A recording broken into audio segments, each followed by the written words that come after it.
ONews Radio, toute l'actualité nationale et des Outre-mer.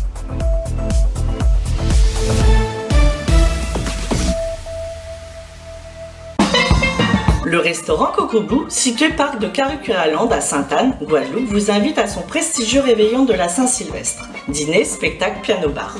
Ambiance et animation assurée. Important, possibilité d'hébergement sur place. Infoline 0690 14 02 62. La fête dans toute sa dimension le 31 décembre au restaurant Coco Blue. Outre-mer News Sport, José Douglas.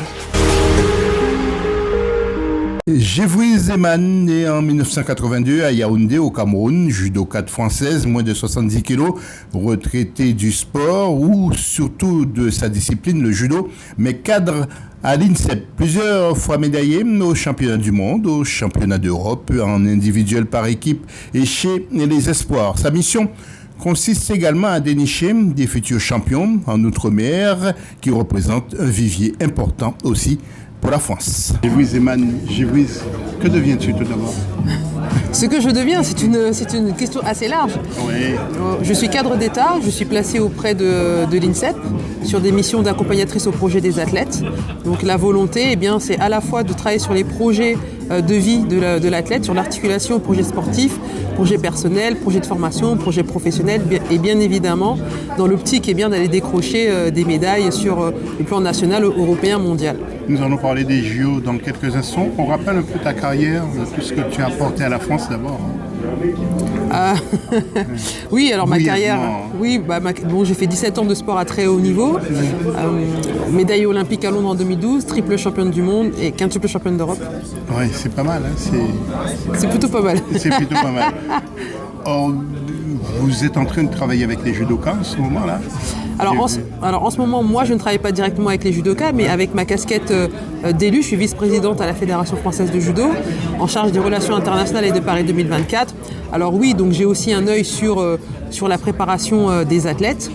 Mais après, ce sont mes collaborateurs et collaboratrices qui s'occupent du haut niveau et de la haute performance, qui ont plus les billes au niveau de cet accompagnement-là. Et après, comme je fais partie du comité exécutif de la fédération, bien évidemment, je participe aux différentes discussions et échanges par rapport à la préparation aux Jeux.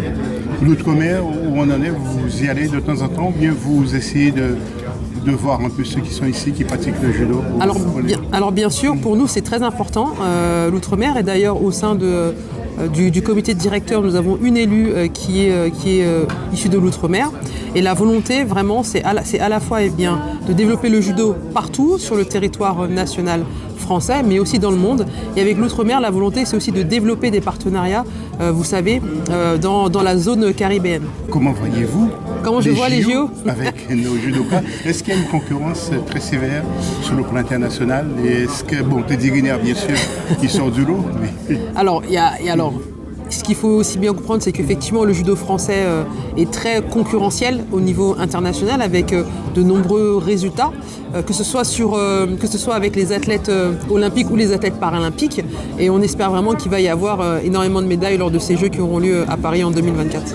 Emeline Ndong, ancienne internationale française de basket, rencontrée lors de la grande soirée de l'association ONG Play international à Roland-Garros le mardi 28 novembre 2023. Elle nous a accordé une interview également où elle parle de l'association et son regard sur le basket féminin. Elle évoluait au poste de pivot et a effectué la quasi-totalité de sa carrière à Bourges. Je vous propose de l'écouter dans cet entretien. Tu connais bien cette association, tu peux nous dire deux mots à ce propos? Oui, je connais bien cette association parce que je suis partie avec Play International au Kosovo, je suis partie en Haïti, en France aussi, bien sûr.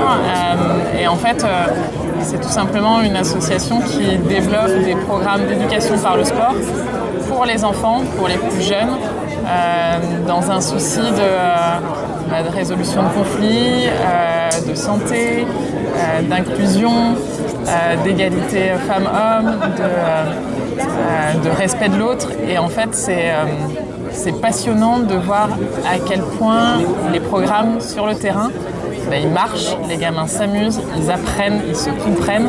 et ça fait un bien fou. On a toujours l'impression quand tu as quitté trop tôt le basket. Après ta carrière, qu'est-ce que tu es devenu? Tu es resté dans le basket? Alors je n'ai pas quitté trop tôt ma carrière, je l'ai quitté juste quand il fallait et je suis un peu restée dans le basket en faisant notamment des commentaires de match, des interviews de bord de terrain. C'était vraiment c'est passionnant, ça me permet de garder un pied un petit peu dans le basket et puis ensuite j'ai été ambassadrice pour Paris 2024 et depuis maintenant presque 6 ans je suis en charge des programmes d'éducation pour Paris 2024, Génération 2024.